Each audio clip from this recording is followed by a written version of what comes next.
Hello, and welcome to this week's PennEnergy News Update. On behalf of our generous sponsor, Deloitte Center for Energy Solutions, who made this broadcast possible, I'm Hilton Price. Total has announced the gas release from the Elgin platform in the North Sea has been stopped.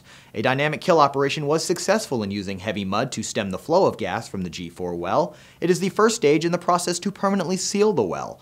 Monitoring will now take place over the next few days to assess the success of the operation.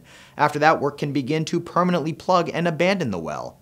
UK Energy Minister Charles Hendry commended Total for stopping the leak and said the company had worked closely with the British government to resolve the situation quickly and with as little impact on the environment as possible.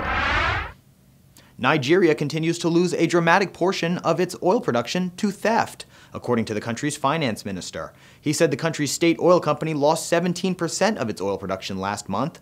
The type of theft is called oil bunkering, when thieves tap into an oil pipeline and either sell the oil or produce crudely refined petroleum products. It was once a crippling problem for the country's oil industry, but was dramatically reduced with a 2009 amnesty declaration. Still, Royal Dutch Shell reports losing as much as 7.5% of its daily oil production and never less than 2%. Reuters reports that Nigerian President Goodluck Jonathan is unlikely to take action because many of the people managing the country's oil industry are close political allies.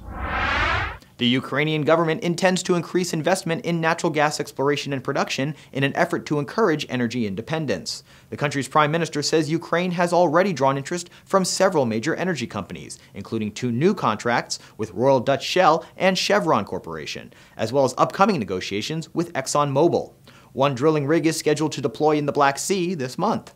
The Prime Minister hopes the country could increase its natural gas production by as much as 25% over the course of the next 3 years. Right now, Ukraine relies on Russia for around 2/3 of its natural gas consumption, but the country features the 3rd largest shale gas reserves in Europe at around 1.2 trillion cubic meters. Alaska Senator Lisa Murkowski is questioning the EPA's expansion of a study of hydraulic fracturing beyond what was authorized by Congress. Murkowski asked EPA Administrator Lisa Jackson if the agency was prejudging the findings of the study.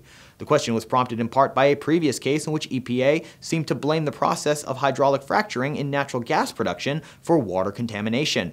Murkowski suggested the agency submit any study on hydraulic fracturing to a peer review before releasing it.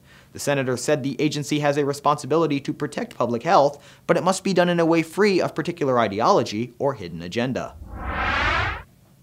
API President and CEO Jack Gerard said the Obama administration's report on idle oil and natural gas leases is a political ploy designed to distract American voters from the administration's failed energy policy. He says the administration is focusing on idle leases to divert attention away from attempts to restrict oil and natural gas development. He says some of the leases considered idle by the administration are simply in the process of seeking approvals or permits. He cited instances where the administration approved leases after a 4-year permitting delay. Gerard says the oil and natural gas industry is exploring leases as quickly as possible. He says since 2000, the industry has invested more than $2 trillion in U.S. capital projects to advance all forms of energy, including alternatives. Thank you for joining us this week. For these stories and more, head to PennEnergy.com.